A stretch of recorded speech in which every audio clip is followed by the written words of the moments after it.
Hey, so I've already told the story in the previous video how with one of our stores, we were scaling quite nicely, especially in Q4. So just to again give you a quick rundown, we were making something like 170,000, and in October it was a bit less. And then we started scaling quite nicely in Q4. In November, we were already making something like 225,000 revenue per month. And that's the month where actually in the beginning we decided let's shift from dropshipping to a 3PL. And in any case, in another video, I really talk about the pros and cons of dropshipping versus actually having your own third-party fulfillment warehouse that you can basically utilize to ship out all your items pretty much professionally. That obviously comes with an additional cost, but I kind of argue that because you're able to buy up enough inventory in bulk at a scale like this, and even at a much smaller scale, you're able to offset those additional costs with the bulk discounts that you get upfront. But in this video, I actually want to focus, what if you're just starting off with your e-commerce store, or maybe you're only making, I don't know, a couple of thousand a month in revenue, or maybe 10, 20, 30,000 a month, and you're not quite sure how to scale your store successfully from a logistics point of view, and just how to best think about fulfilling your items in a way that makes your business as strong and resilient as possible. So in this video, I want to kind of give you an overview, which hopefully will be super helpful, because I think we've kind of tried every different fulfillment model that there is, and it's not only dropshipping and 3PL. So maybe I can tell you a bit about what worked for us and what didn't, and you'll be able to apply it to your own store. So let's jump straight in. Exactly. So to kind of finish the story, which I've told before, is we wanted to switch to a 3PL sometime in November. We actually made our first bulk order sometime around here. I don't remember the exact date. It took much longer than expected so for this store, the business model was like pretty standard, I would say, where we have a Chinese supplier and our main market was the US. I mean, T4 countries, US, Australia, UK, Canada, but US definitely by far the biggest one. 90+% of our revenue came from the US. So we decided to open up a third-party fulfillment center in Dallas, Texas. And the shipment, like, we completely missed all the deadlines. There's definitely some planning fallacy in there where we've actually received our first bulk order in the beginning of January. So we completely missed the peak December season, where we made around 300,000. Obviously the week leading up to Christmas, I think pretty classic stuff, that's the busiest week of the year. And we wanted to obviously have a 3PL where we could offer like 2-day or same day shipping for that week. That didn't work out. But anyway, the shift to the 3PL was still worth it. And again, going back to the main topic is, what should you do if you're just starting off and you want to understand what is the best way for you to fulfill? So I actually created, believe it or not, a beautiful slide to hopefully make this point as clear as possible. I've really tried to identify specifically for Shopify, and again, to be honest, this doesn't only apply to Shopify, but specifically if you're a small e-commerce D2C store looking to figure out the best fulfillment strategy for your store, I think there's 5 different ways you can fulfill your items. And I ranked each one of them across 4 factors, which I think everyone thinks about consciously or subconsciously when they think about that part of their business, which is inventory risk, its cost, obviously, shipping time, and scaling flexibility, right? And those things all then translate to customer satisfaction in terms of logistics, right? Are they happy with how fast they receive the product? Does it look professional? Is the packaging decent? Is there like a leaflet inside that looks, also professional? All those things. So I'll quickly go through, and hopefully this will put everything in a very structured way so that you can then make the decision what's the best way for you to fulfill the items in your store. So number one option is doing everything yourself. And what I mean here is really like fulfilling the items from your garage, like literally being the person who picks and packs the items and then goes to DHL and sends it out.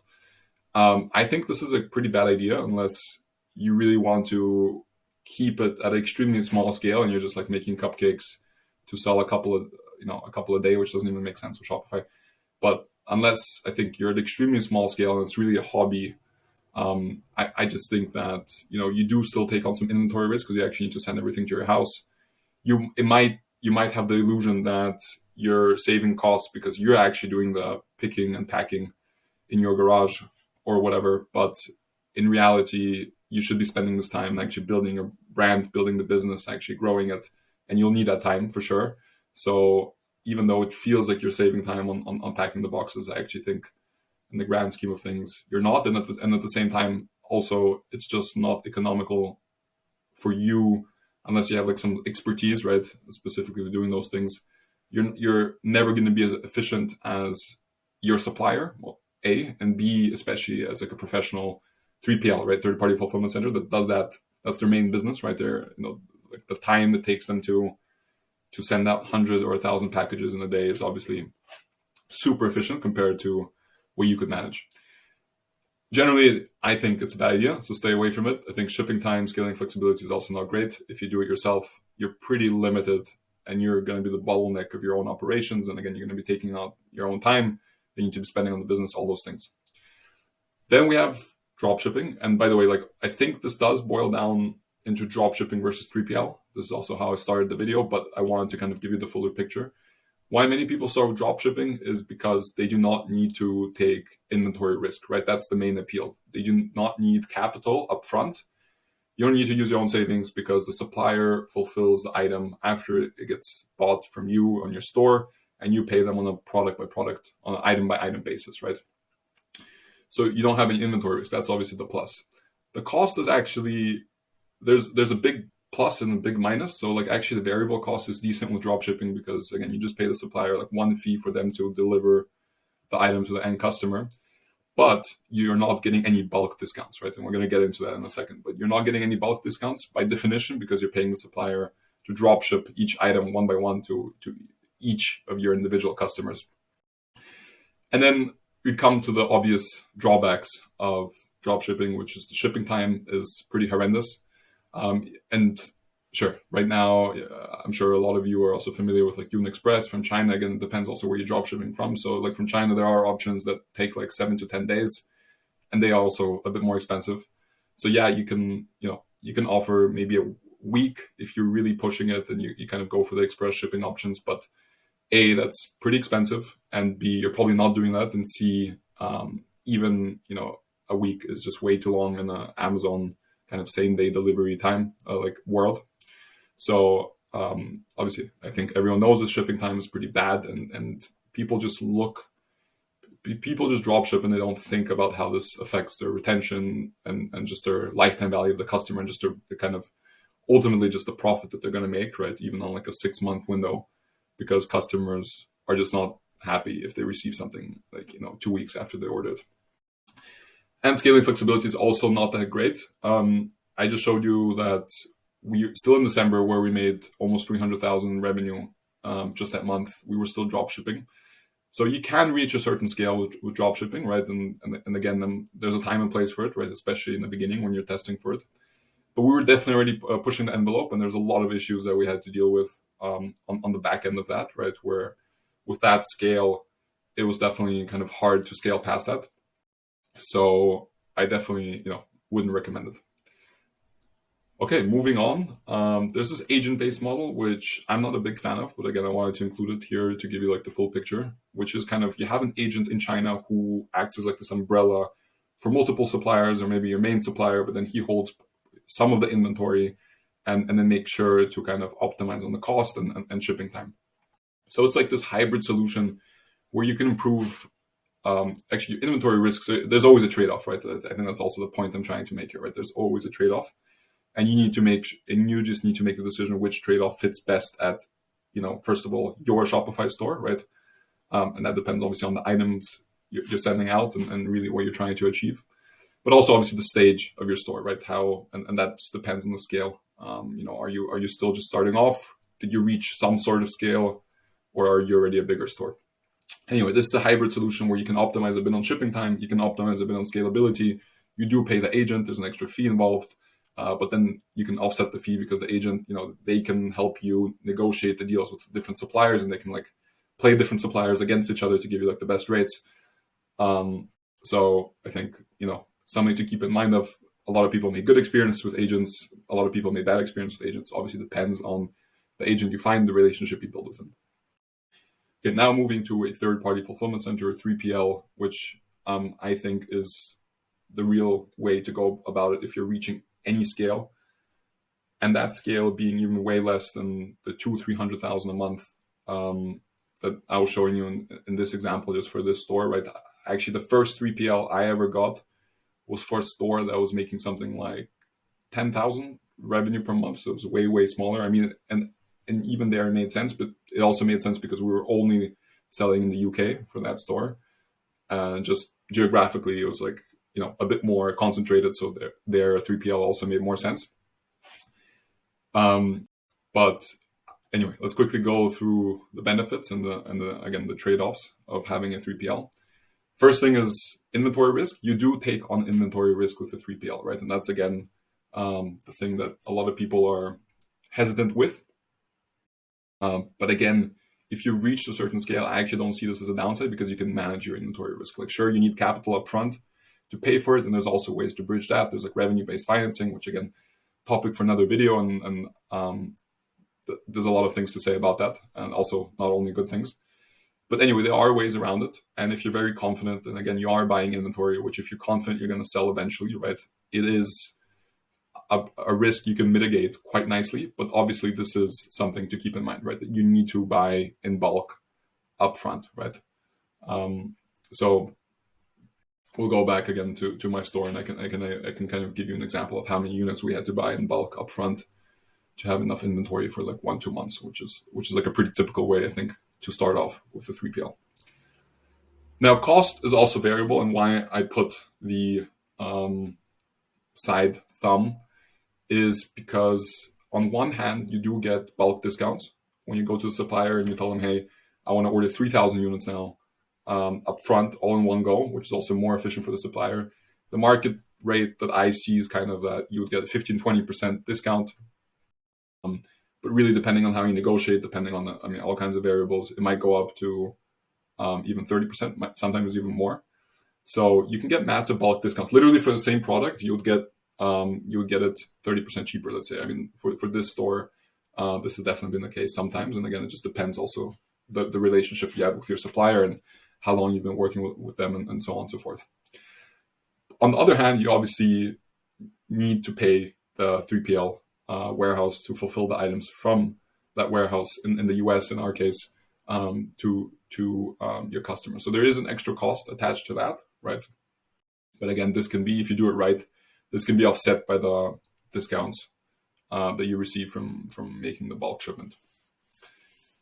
And obviously, the huge advantages are shipping time is amazing, right? I mean, you can pretty much any 3PL offers 3 to 5 day standard shipping across the United States, and again, that can be definitely faster. Again, if you're closer to the 3PL, like again, our main 3PL now is in Dallas, Texas. So if you're anywhere in Texas, you're gonna receive it like pretty much the next day.